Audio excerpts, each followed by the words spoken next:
Praise the Lord. கர்த்தருடைய நாமம் இந்த காலை வேளையில் மகிமைப்படுவதாக.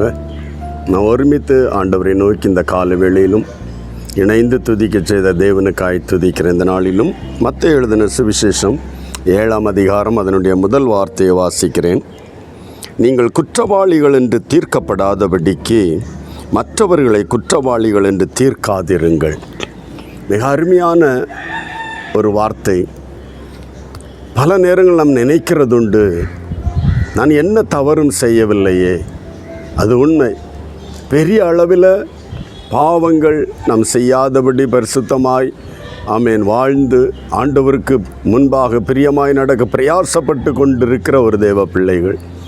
ஆனால் பல நேரங்களில் நாம் நினைக்கிற, எதிர்பார்க்கிற, ஜெபிக்கிற அந்த காரியங்கள் வாய்க்கப்படாமல் போகிறதை நாம் அறிவோம்.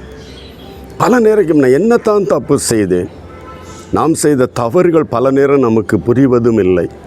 நான் வேதம் சொல்லுகிறது, நாம் பெரிய அளவில் தேவனுக்கு விரோதமாய் பாவ அக்கிரம உலக அசுத்தங்களில் போகவில்லை.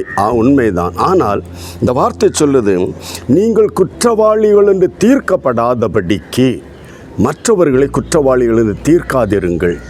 வாயின் வார்த்தைகளினால் மற்றவர்களை குறித்து சரிவர நாம் அறிந்து கொள்ளாமல், புரிந்து கொள்ளாமல் நாம் தீர்க்கிற தீர்ப்பு பல நேரம் நமக்கு வேதனையை, துன்பத்தை, நம்மை குற்றவாளிகள் என்றே தீர்த்து விடுகிறது. Praise the Lord. இந்த காலை வேளையில் நாம் அறிந்து கொள்ள வேண்டும், ஏன் நான் ஜெபித்தும் பிரயாசப்பட்டும் தேவனிடத்திலிருந்து ஒரு ஆசீர்வாதத்தை, நன்மையை, என் ஜெபம் கேட்கப்பட்டதாக ஒரு ரிசல்ட் என் வாழ்க்கையில் வரவில்லையே. எஸ் தேவ பிள்ளை, இந்த நாளில் நம்மை உய்த்து ஆராய்ந்து பார்ப்போம். தேவனுடைய செவி மந்தமாகவில்லை, தேவனுடைய கரமும் குறுகவில்லை. இந்த காலவேளை நாம் மற்றவர்களை குற்றவாளிகள் என்று தீர்த்த விஷயத்தில் நாம் குற்றம் செய்யாமலே அந்த ஒரு குறைவினால் நாம் குற்றவாளிகள் என்று தீர்க்கப்பட்டிருக்க, நம்முடைய ஜெபத்துக்கு பதில் எப்படி வரும்? நம்முடைய விண்ணப்பம் எப்படி அங்கீகரிக்கப்படும்?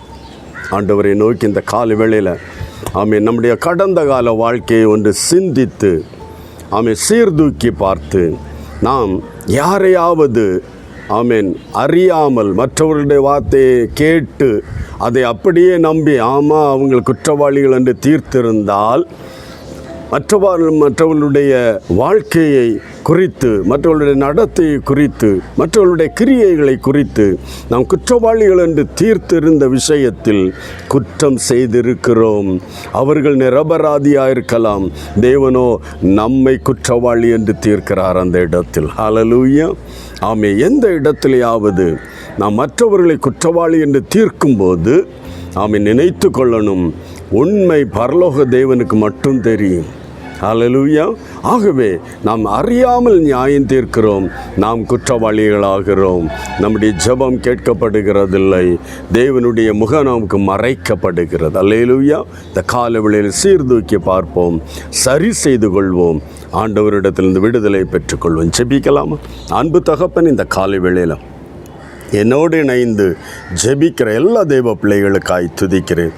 ஆண்டவரே, தன்னுடைய வாழ்க்கையில் பாவங்கள், அக்கிரமங்கள் எல்லாம் ஆண்டவரே நீக்கிவிட்டு ரட்சிக்கப்பட்டு தேவ பிள்ளைகளாய் பரிசுத்தமாய் வாழுகிற தேவ பிள்ளைகளுக்கு கூட விண்ணப்பம் கேட்கப்படாதபடி, பதில் வராதபடி, விரும்பின காரியங்களுக்கு தடையாய் ஆண்டவரை காணப்படுகிற விஷயத்தில் உம்முடைய வேதம் சொல்லுகிறபடி மற்றவர்களை குற்றவாளிகள் என்று தீர்த்த விஷயத்தில் இவர்கள் குற்றம் செய்திருக்கிறார்கள், இவர்கள் குற்றவாளிகளாய் தீர்க்கப்பட்டிருக்கிறார்கள் என்பதை இந்த காலையில் உணர்ந்து, ஆண்டவரே, யார் யாரைக்கும் அவர்கள் தவறு செய்திருக்கலாம் என்று ஆண்டவரே குற்றவாளிகள் என்று தீர்த்த விஷயத்தில் ஏதாவது குறைவுகள் இருந்தால் அதை உணர்த்தி கொடுப்பீராக.